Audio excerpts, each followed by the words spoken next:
In the first part of the progress in physics was discussed regarding an eminent name Albert Einstein, who was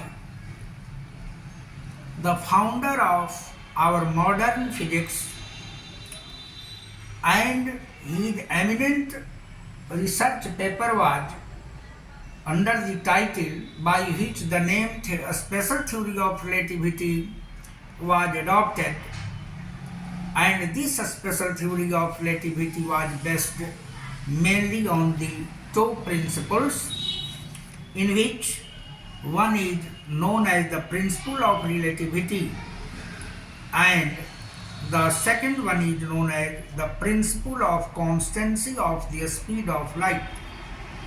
The principle of relativity states that the physical laws of nature are same in all the inertial reference systems. That is, they must preserve their forms relative to all the observers in a state of uniform relative motion.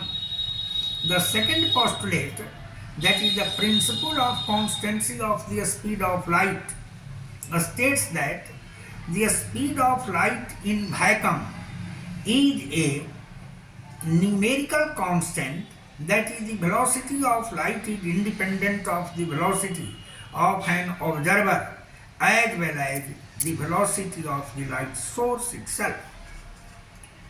The third research paper of Albert Einstein was under the title The Brownian Motion. The Brownian motion, that is, irregular zigzag movement of teeny particles suspended in third medium. For example, the pollen grains in water or minute dust particles in air in a closed room.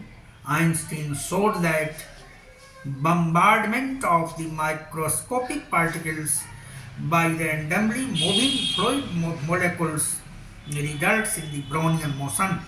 These predictions were later experimentally confirmed, and as a result of which it also verified the molecular theory of matter. Consequences of the special theory of relativity can be dealt accordingly. Some of the dramatic features of the special theory of relativity are length contraction, time dilation, and twin paradox. The other consequences of special theory of relativity are variation of mass of a body with its velocity approaching the speed of light, and the mass energy equivalence, which was under the mathematical term capital E is equal to m into a square of c, where c stands for the velocity of light.